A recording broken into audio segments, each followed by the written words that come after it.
Ils viennent de Martinique, Mayotte ou encore de Guyane. Ils ont entre 18 et 25 ans et ont fait le choix du service militaire adapté. Centre de formation du service militaire adapté de Périgueux rassemblé. Un engagement à plusieurs milliers de kilomètres de leurs racines, qui mêle rigueur militaire et formation dans l'une des 9 filières proposées, ici à Périgueux.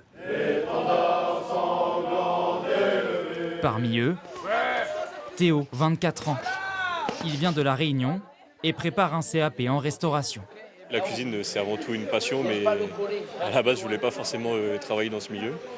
Et c'est surtout le côté militaire et la marine qui m'intéresse. Donc ce sera soit dans la restauration, soit une autre spécialité. Je ne sais pas encore. Un cadre d'apprentissage qui accueille près de 100 jeunes ultramarins par an, ici en Périgord. En restauration, on a aussi ce côté militaire qu'on retrouve.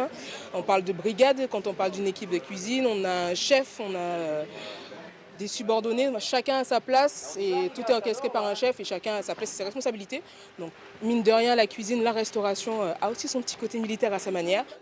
À l'échelle nationale, ce service militaire adapté est avant tout un dispositif d'insertion essentiel pour ces territoires d'outre-mer. Sachant que le public que nous on accueille, c'est un public un peu plutôt défavorisé, très éloigné de l'emploi. 30 à 40% de nos jeunes ont des problèmes d'illettrisme et on arrive malgré tout à leur faire obtenir des diplômes et aller à l'emploi à plus de 80%. Depuis 65 ans, le SMA a ainsi permis à près de 150 000 jeunes de gagner leur combat face à la précarité professionnelle.